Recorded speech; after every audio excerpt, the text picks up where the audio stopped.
Liquor షాపులో పక్కనేమో 20% margin అని ముందు చెప్పి ఆ పైన 10% చేసి 7% చేసి ఆ తర్వాత 10 ఇచ్చి అదే గ్రేట్ అన్నారు. అందులో మళ్ళీ 30% ఏమో అటు నాయకులు మింగేస్తున్నారు, నానా తిప్పలు పడుతున్నారు. దానికి తోడు పోలీసుల వైపు నుంచి ఒక్కోల, మళ్ళీ ఎక్సైజ్ వైపు నుంచి ఒక్కోల. అంబేద్కర్ కోనసీమ జిల్లాలో విసిగెత్తిపోయినటువంటి వైన్ షాపుల నిర్వాహకులు ఎక్సైజ్ ఆఫీస్ దగ్గర ఆందోళన అయ్యారు. ప్రతి నెల ఎక్సైజ్ అధికారులు మామూలు ఇవ్వకపోతే ఇబ్బందులు గురి చేస్తున్నట్టు ఆగ్రహం వ్యక్తం చేశారు.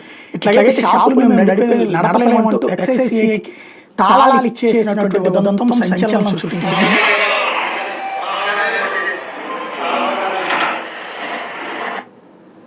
ఇది వాళ్ళందరూ కలిసేసి తాళాలు ఇచ్చేసేసి మాకు వద్దు సార్ అని చెప్పేసి అనమాట. ఇట్లా లంచాలు మేము ఇయ్యలేము అని చెప్పేసి తాళాలు ఇచ్చేసేసి సంచలనం సృష్టించారు.